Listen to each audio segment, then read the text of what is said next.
And the college football dynasty trailer is officially live. Hey everyone, Kirk Herbstreit here we go. With EA Sports College Football 25, back for another deep dive.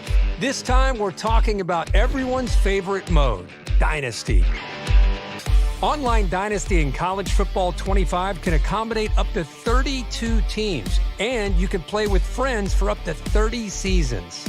Today we'll take a closer look at the new 12-team college football playoff, recruiting, the transfer portal, and a ton of customization options to make your program unique.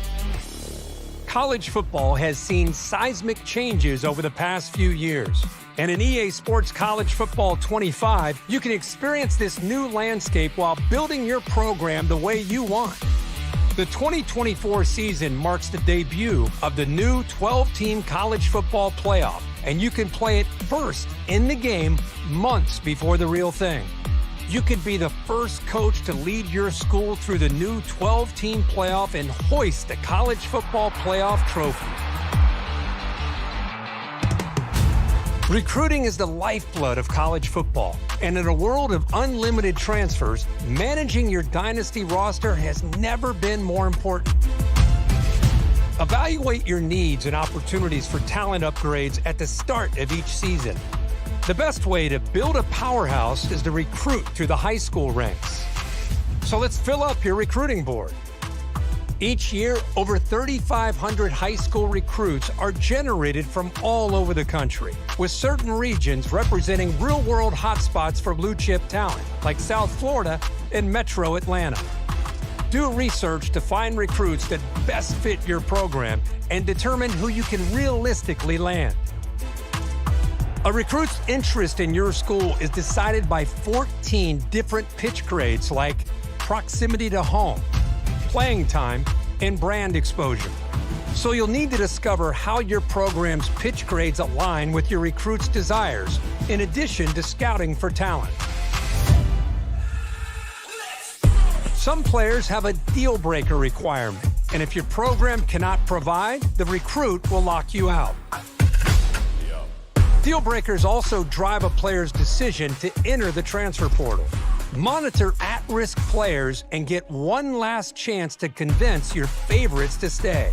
Track your recruits as they narrow down their top schools.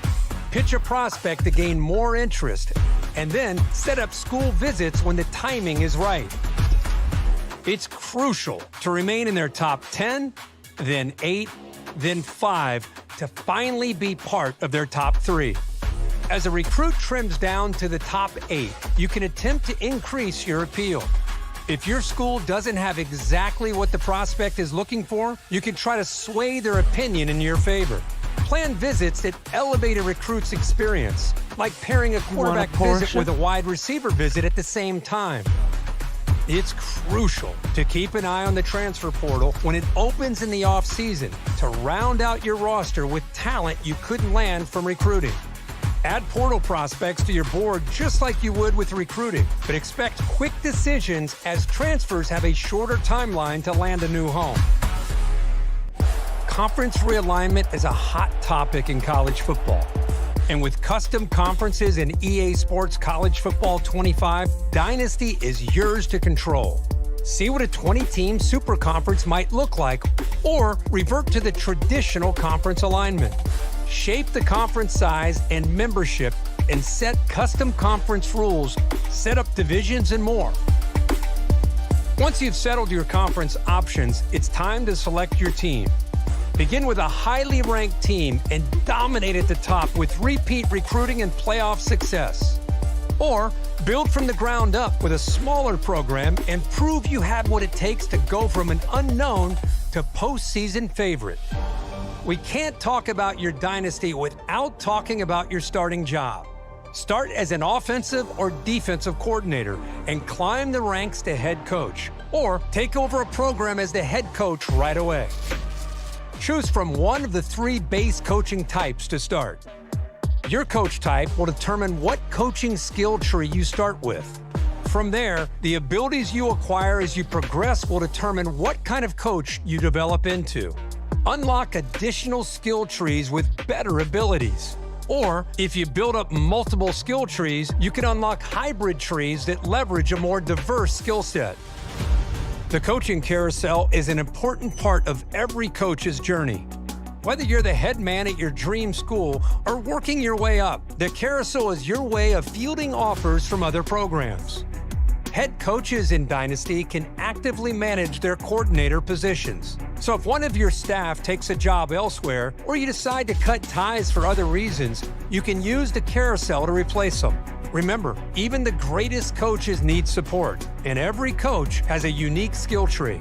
It's important to think about how you want to build your staff, whether that's doubling down on your existing strengths to max out your benefits or seeking out balance for a well-rounded staff. Choose wisely. The decisions you make here will matter to your program's success and your coach's progression.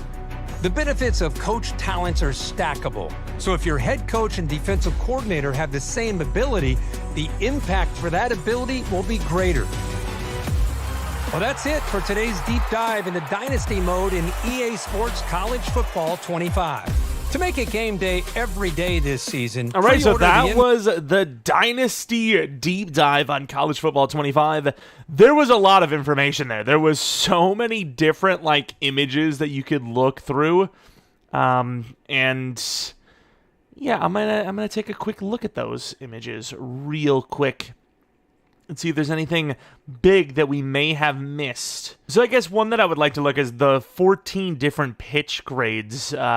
Stadium atmosphere, program tradition, proximity to home, playing style, pro potential, playing time, conference prestige, coach stability, championship contender, campus lifestyle, brand exposure, facilities, and prestige for academic prestige. Interesting to see how many of those you can actually control, which obviously you can see there's a bunch of different grades, and there's a bunch of X's, a bunch of check marks. I wonder how many you can see all these different grades, but not all of them are check marks, which is definitely very interesting. You have also these actions you can do. You can DM the player to add to the interest, if you will, a visit. You can offer the scholarship, TV time, interesting, friends and family. So you have a bunch of different recruiting, which some of them it looks like you can't actually really control. Sort of how does campus lifestyle or athletic facilities or prestige? I mean, can't really control some of those, but it's very interesting to see. How do you know how interested they are? It shows your scouting is 100% top 5-ish. So, I mean, I guess they're pretty damn close to joining. So those are the hours you can put in. And it looks like on the top right, 600 hours, 12 out of 35 scholarships. So you can offer 35 scholarships, it seems. Interesting. Once again, I'm not the most, I haven't played NCAA literally since probably almost 11 years ago, I would say. So, it's been a little while, but definitely a lot of features in Dynasty, specifically for recruiting. You can see here you have last chance, pitches, send the house, contact friends and family. It's hey buddy, I think your brother there needs to he needs to commit to us.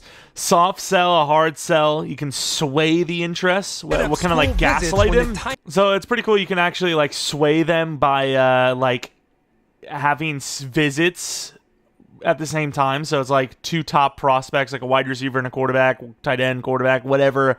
And maybe it's oh, well, if we both go to this school, we'll be goated or whatnot. So that's kind of cool. The timing on that.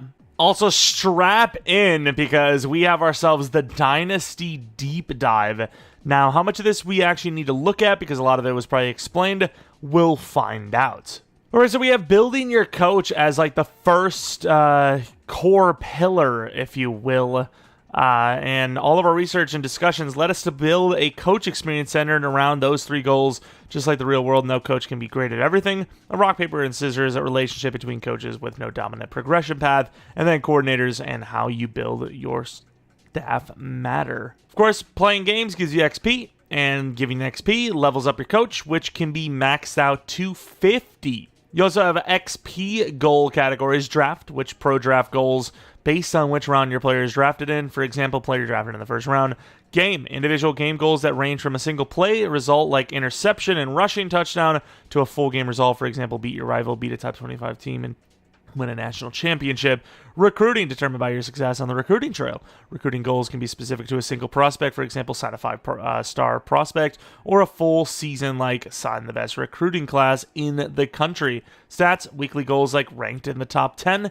Season goal stats, for example, 4,000 team passing yards and rank top 5 in offensive yards. And career goals like win 5 national championships, which is a crazy goal. Every time you complete a goal in-game, you will receive a notification in the top left corner of the screen. The notification will describe the completed goal and XP reward. You can see there, first down, a passing yard goal as well.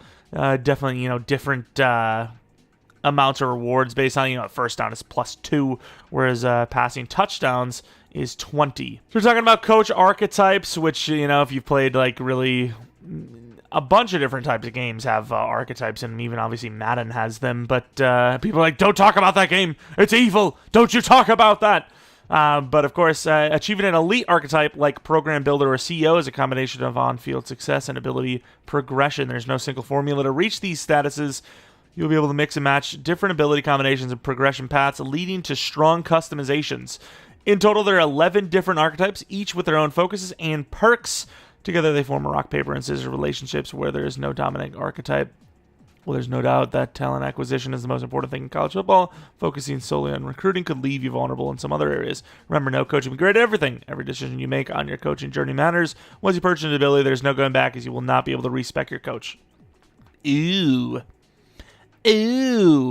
danger. So basically, they're talking about how, getting to different higher level archetypes. You have to obviously unlock the lower archetype stuff, and you get different perks and whatnot. One of the examples is Tactician has the winner perk, which awards additional coach XP every time you win a game.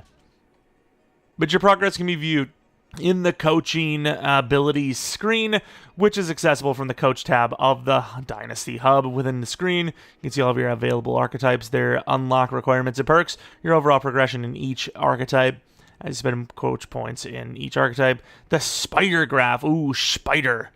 Don't have arachnophobia.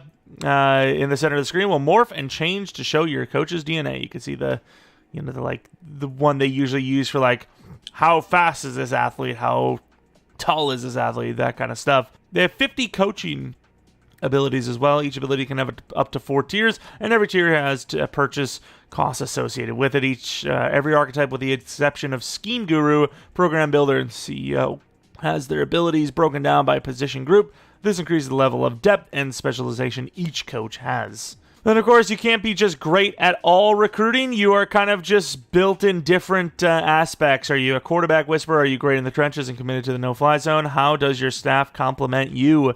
In addition to position space boosts, there are also coach abilities with core gameplay effects that you can really cook. For example, the Scheme Guru archetype focuses on your gameplay style. If you're a coach who likes to play fast, you can upgrade fast tempo offense, providing you with the following boosts. Battery Pack, Tier 1 of offensive players' fatigue, slower, and hurry up.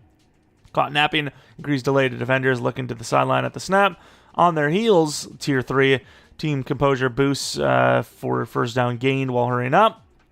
And then Tier 4, Tip to your hand, chance to see the defense's coverage shell in hurry up. It's kind of powerful.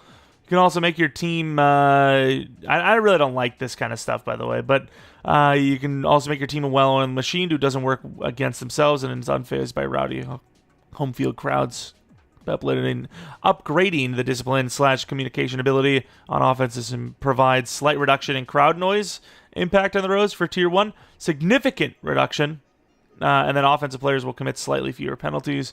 Then Tier 4, offensive players will commit significantly fewer penalties. And then they have, these archetypes are only for head coaches. So, if you're trying to do an OC or a DC kind of going up from the ground up, you're going to be a little more limited. And then for coordinators, this is, talking about how the abilities stack together. So if you're a head coach, you're a DC, you're an OC, all the ones that aren't you are also adding abilities that you can't control, but they will add to your team composition overall. And then, of course, climbing the coaching ladder.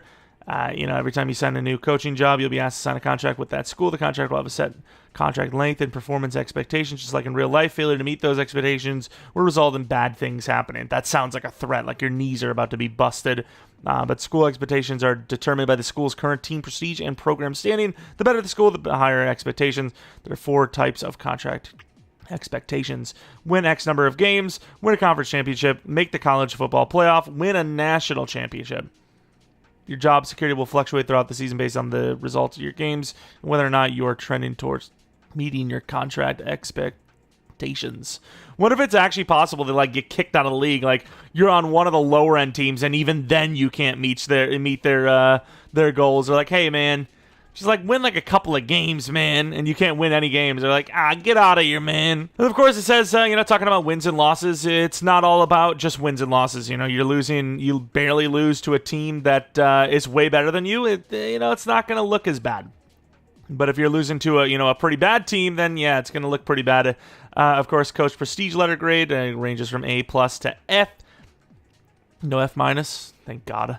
Coach prestige is reflective of your ability to meet contract expectations. For example, meeting expectations, winning 5 games at a small school will have a significantly smaller impact than winning the SEC championships at a traditional powerhouse school. That's interesting, I guess, right? Obviously, but at the same time, I thought we were talking about there's levels to it, A really bad team, not known, winning games to them could feel like winning the damn championship, no? And of course, you have different options, like when it comes to getting extended. You automatically get extended, I believe, if they do, but you can also still change jobs if that is what happens. Of course, they have the coaching carousel. How does the carousel work? The carousel kicks off during conference championship week. During this week, all coach contracts are processed and schools determine if they want to hire or fire, extend, or let a coach's contract expire. If your school has decided to hire, fire, or extend you, you'll receive an action notification of the news. If you're the head coach, you'll also be able to fire coordinators during this week. More on that later. They are talking about coaching carousel looks like it's going to have its own deep dive. Once you advance the week and arrive in bowl season, the first round of job offers goes out. If you received any job offers, you will be notified via an action item titled View Job Offers. If you don't receive any offers, you will have a generic action item titled Better Luck Next Time. That's actually coaching carousel, but pressing the action item will take you to the coach carousel screen where you can view any job offers you have as well as the open jobs around the country. Just because you didn't receive any offers in the first week of the bowl season, or if you didn't receive or you don't like the offers you received, doesn't mean your carousel experience is over. Remember, the coach carousel takes place over the course of multiple weeks. The first week of the bowl season is just the beginning. As schools hire and poach coaches from other schools, their previous jobs will become available as an unexpected job opening, and the schools will look to hire a replacement during the following week. Of course, when looking at a job offer, you'll see if what the school's preferences are and what happened to your previous coach and who the top candidates are for the job. So you kind of see I would imagine why they were let go, and it's I don't think I could do that either.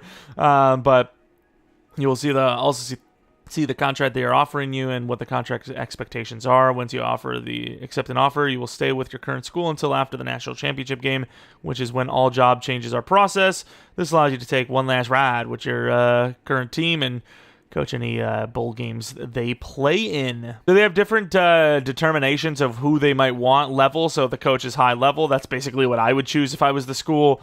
If the scheme fits, if the archetype, so kind of level, but the archetype level for them. Pipeline, which provides a boost in recruiting. This is meant to simulate an area of the country where they have strong ties and relationships in recruiting. Schools prefer coaches who primary pipeline is the same as the one of the school's recruiting pipelines. And then coach prestige, which is basically your success, realistically, even if you're a crap coach, but you still had success. I'm not sure really how that correlates in the game, but, it is what it is. Game theory and the domino effect. It is important to keep in mind the domino effect when you're evaluating whether or not to accept an offer. Just because the job isn't open today doesn't mean it won't be available next week. And view all of the current job openings by using the all openings filter. Every job will list out the top candidates and the school is targeting once the week is advanced. Okay, so there's that with some other images in here. There's so much here. Managing your staff. Your fire managing your staff starts during comping. Okay, so that's kind of like a head coach thing. Welcome to the team. Starting bowl week 1, you can hire new coordinators if you have an open position. Build your program is another, we're not even halfway through this, by the way. Humanize recruits by giving them unique needs and motivations that the player has to discover by interacting with the recruit. Differentiate regions of the country by player caliber, quality, and type to authentically capture high school talent. Based on a historical real-world data, represent the different resources available to schools, ensuring the top schools can blink at the country, while smaller schools will need it more targeted with their approach. Make the transfer portal feel authentically predictable. Stage recruiting now. We are introducing a new stage recruiting experience built around 3 distinct phases. Discovery, pitch, and close. Just like the real world, every recruit will be in a different stage of the process. Where they are in the process will dictate how you interact with them and the level of engagement they require. Recruiting begins with discovery. In this initial stage, you're finding which prospects to target, what their skills are, and what they care about most. This stage is all about uncovering information about the recruit as quickly as possible. The sooner you can discover how well they align with your program, the better, as time is of the essence.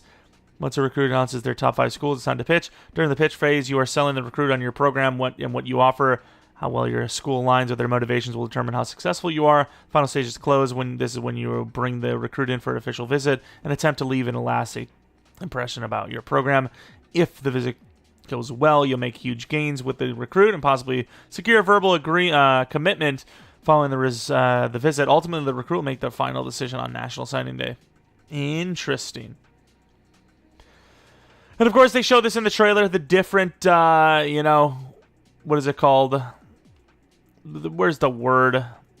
I don't know, the freaking word. School grades, I guess. But playing time obviously makes sense. Playing style. Let's see. For example, field general quarterback's playing style is driven by the passing yards per game. Wonder what some of the other ones are, though. But, yeah, playing style comes down to, I guess, how that team plays, obviously. The championship contender makes sense. Tradition. So how good they are. Campus lifestyle. This is a representation of the city and areas surrounding this campus, as well as the campus itself. This grade cannot be changed or impacted. See, that's what I'm saying. You can't really do anything about that. Stadium atmosphere, which is based on the toughest places to play ranking. Pro potential. Projection of how likely it is that players on the current roster will play on Sundays. Okay.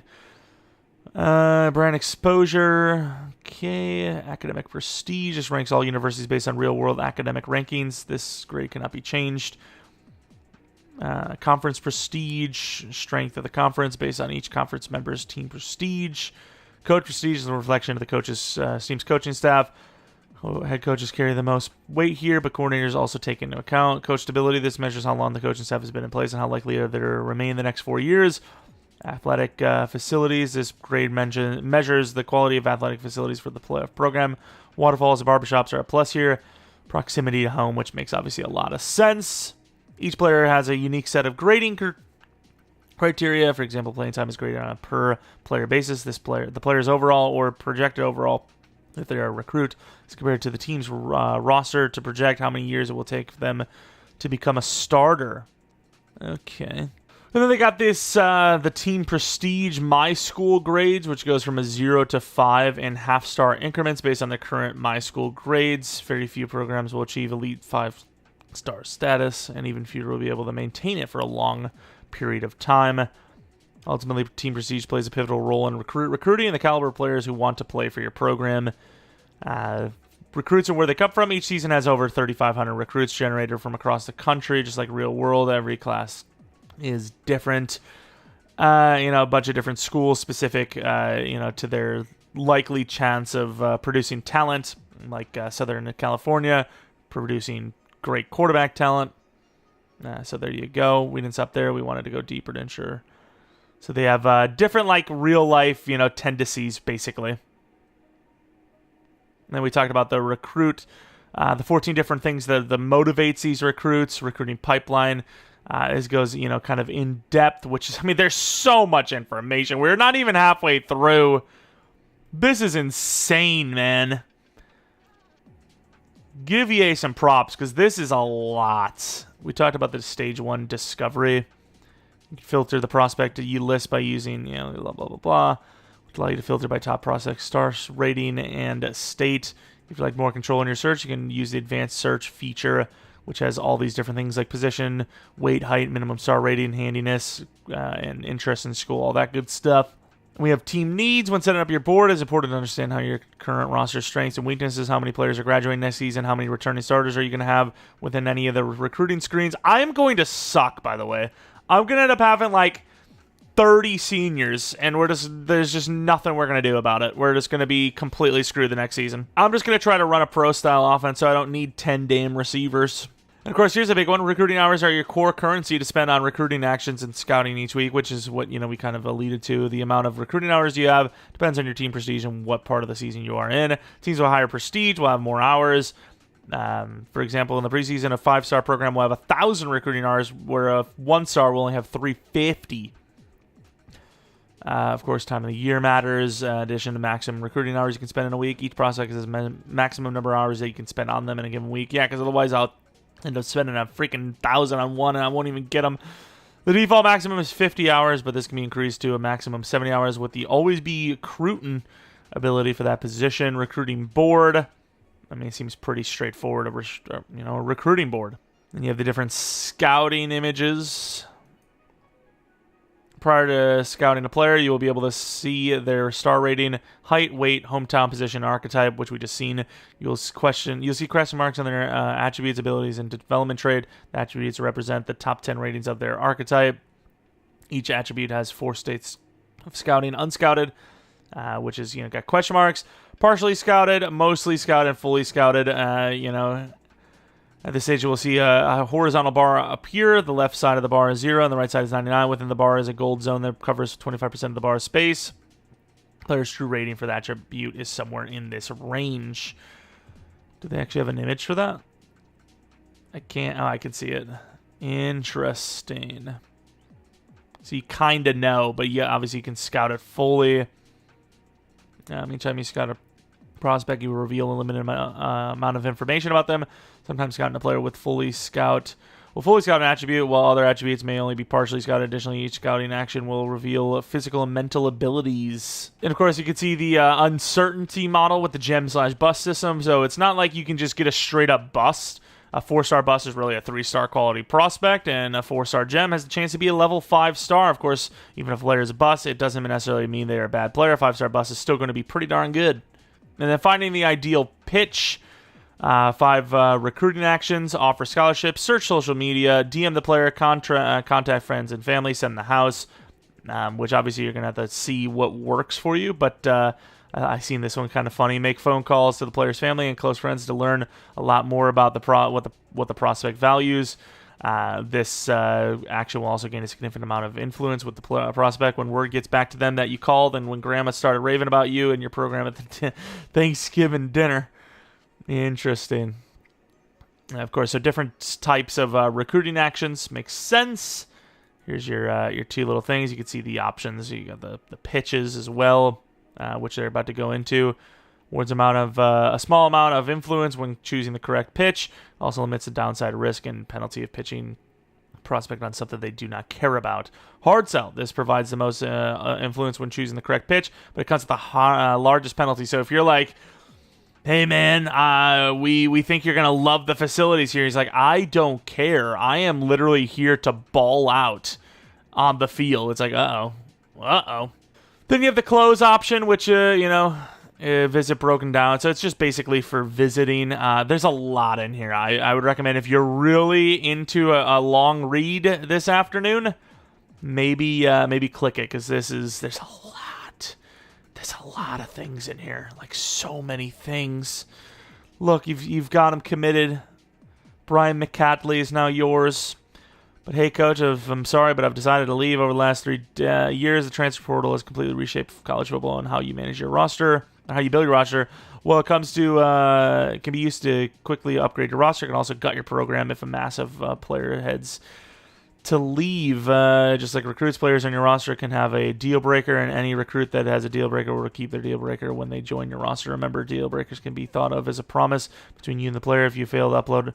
When's the deal breaker is one of those unchangeables they talked about? That kind of sucks. However, players may look to go pro and enter the draft if they have been in school for 3 years or more. Players who are entering the pro draft will display the round they are projected to be drafted in. You have a chance to persuade someone to stay when they enter or try to enter. Chances successfully persuade players to stay is determined by their overall and your coach prestige. Higher overall players will be harder to convince than lower overall players. However, keep in mind that you only have a limited number of persuasion attempts. Interesting. You can also tell them to leave. Get the hell out. Interesting. If you are at or below 85 players in your roster, you can still encourage players to transfer in order to make room for new players. And obviously, you can use the transfer portal to your advantage, is basically what I'm getting at with the gist here. Signing day. On signing day, any players who have verbally committed to a school prior to signing day will sign, meaning they can no longer decommit. The majority of prospects will commit prior to early signing day, but some recruits may last late into the cycle. These prospects, along with the transfers, will ultimately sign their letter of intent on national signing day. You also have position changes. Following signing day, you will have an opportunity to change player positions ahead of off-season progression. This is specifically important for any athletes you sign in recruiting, as they do not have an actual position. If you forget to set an athlete's position, they will automatically be assigned to their primary archetype when you advance the week. Player progression. Players can improve throughout the season. The bulk of their progression and development happens during the spring and summer. Every season, we see players who will put in the work during the offseason come back bigger, stronger, faster, and overall a significantly better player. Player progression in college football 25 is no different. Players will progress during the season based on their on-field performance, but the bulk of their progressions will happen in the offseason. Off-season progression happens after the position changes stage, so that players will progress into their new positions. The amount of player progressions in the offseason is influenced by their school year, your coach abilities, and their development trait. But for development traits, normal, these players are common. Impact, star, elite, so we kind of get the gist of development traits. You also have a skill group. Skill gap group caps can be thought of as a player's maximum potential in that particular area. These will vary by skill. Once a skill group has hit the cap, it can no longer be upgraded unless the coach has the architect archetype and the limitless or put a ring on it abilities. Also, as opposed to progression each attribute individually. For example, trucking, players will instead progress as an entire skill group. Skill group is a collection of related attributes. For example, the running back power skill tree includes trucking, strength, stiff arm, toughness, speed, jumping, and injury. Every skill group has a maximum level of 10. Each time you upgrade a skill group, it will increase one level and progress all of the attributes in the skill group. With that being said, some players will have a skill group maximum level or cap that is less than 10. You also have maximum or mental and physical abilities, which can go all the way from bronze to platinum. Which are basically like, your superstar abilities in Madden. But, you got that. Impact players are back and are a quick way for you to easily identify the key players on the other team. Every team will have at least one offensive and one defensive player who has an impact player. However, like the past, there's no limit on the number of impact players a team can have. Explosive offenses with playmakers everywhere. Might have 5 or 6 impact players. Oh, God, super team. Managing wear and tear, we've obviously seen this in the deep dive. Each player will recover some of their body wear and tear. The amount of recovery is dependent on how damaged the body part is. For example, let's say in the previous game, your running back severely damaged his right ankle, and his left shoulder was only slightly damaged. The next game, you can expect his shoulder to fully recover, and his ankle will be only slightly recovered. His ankle would be something you want to monitor in the next game. Delivering the world of college football. This is kind of that. A new day in college football, the 12-team format. Not really much to be said there, in my opinion. It's just straightforward, right? You can see, obviously, once the rankings are set, now it's time to see the bracket. As many people reading this already know, the 12-team format is a 5+7 model, meaning the top 5 ranked conference champions will get automatic berths, and the remaining 7 spots will be filled based on an order of the college football program ranking. The only way to get a first-round bye is to be one of the 4 highest-ranked conferences. Fair enough. Not really much more needs to be said there, I don't think. We got a campus hosting one of these games means you will have a lot of all the home field advantage on your side as you take your opponent as you look to win in advance. Pretty straightforward. Meet your neighbors. Speaking of the dawn of a new era, the latest round of conference championship alignment has drastically changed. You'll get to experience that in College Football 25. Every conference is set with their 2024 alignment. The Sun Belt is the last conference to feature divisions, and the scheduling logic has been set for both the current season as well as the future rotation based on each conference's rule set. SEC will accurately follow the 8-game with one protected opponent rotation, while the Big Ten will utilize their 9-game flex protect model, and so on. If you need a refresher on who's where, or if you're looking to follow along with the conference's races, you can keep an eye on everything on the conference standings screen. You can also change some of these things and just customize it the way you want.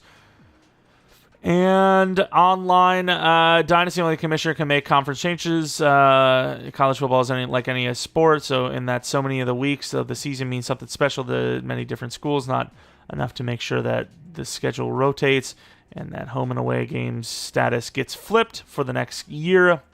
If it's the third Saturday in October, Tennessee better be playing Alabama. If it's Thanksgiving weekend, then the Iron Bowl, the big game, Florida State/Florida, and a host of other rivalry games better be on the table next to the turkey and stuffing. Dynasty Mode's rescheduling system will make sure those special games get filled in the correct weeks before adding in the rest of the conference and non-conference slate to get each school to their 12 games. And then they went into the future to make sure some of those special games were, scheduled. What else do we have in here? I might be skipping too hard. Team Builder and Online Dynasty. Team Builder is backing to port up to 16 Team Builder teams in a private Online Dynasty. The commissioner will need to replace existing schools with the Team Builder teams they want to add when setting up. Okay, fair enough. To burn a shirt or not to burn a shirt, the changes in the real world of college football has not been limited to off-season or to the field. Handling red shirts has also seen a recent overhaul. And to keep in line with the real world, we've implemented the ability to play in up to 4 games in a season and still be eligible to take a red shirt. Earning some hardware. College football loves to celebrate accomplishments, whether it's reclaiming a 100-plus year old water jug from a rival like the annual Michigan/Minnesota game, coach hoisting up the SEC championship trophy in Atlanta in early December, or the most outstanding player in college football striking that kind of pose 1 week later. College football and our awards are synonymous. Rivalry trophies will be on the line, and the winner of each contest takes home both the trophy and the bragging rights for the year. Conference, bowl, and national titles will contribute both to your coach's pedigree, but also the coach's program tradition grade. When it comes to additional individual awards, the conversation has to start with the most storied trophy in all sports, the Heisman Trophy, which is awarded annually to the most outstanding player in college football. Each week of the season, keep tabs on the Heisman Watch, see who's running for the prestigious award, and the Heisman race heats up. As the Heisman race heats up, you will get to award being announced heading into the bowl week, the first bowl week. There you go, the Heisman winner, Dylan Gabriel. In addition to Heisman, we have other positional awards. Pretty sweet. Records are to be broken. No career mode would be complete without tracking of personal records. Play for Pride stickers. For example, schools like Ohio State and Florida State, the Pride stickers that are applied to an individual's helmet, of course, of the season are as iconic as any tradition in the college football. Each season, the helmet starts fresh, and over the course of the season, based on each player's performance, Pride stickers are added to give a visual representation of that player's accomplishments. And you can see the differences there. Boom, boom. What else? We've already seen all of this pretty much. Only 1 user per school. 32 users can participate, online and offline. Both online and offline Dynasty can go up to 30 seasons. That's pretty much that. Congratulations, you made it to this far in the blog, standing at over 17,000 words and 85 pages. I'm going to print this out and put it on my wall. Hopefully I didn't miss anything, because there was a lot. I mean, this is how long it takes to scroll up. This is how much they have. Look, I'm actually have to speed it up. This is how much we went through. This video better be under 5 hours. But anyways, that's going to be the deep dive for Dynasty in College Football 25. Man, that was a lot. That was a lot. A little bit of it was fluff, but a lot of it was like features on top of features, which is unbelievable. Some of you guys have not stopped playing. Some of you guys have been playing NCAA this whole time. You've been playing college football revamped. Let me know if there's anything in here specifically that excites you the most, or something you feel like was missed that wasn't touched on. I would definitely be interested in conversing about it in the comment section below. Not sure if we're going to have a 10-year rebuild later today, because this video ended up being a lot longer. I knew it was a 17,000 word deep dive, but I thought it was, I don't know why I thought it wouldn't be as long. Yeah, it's a long one. But if not, it'll be tomorrow, and that's basically it. Anyways, thanks for watching. Hopefully you guys come back for next video. But until next video,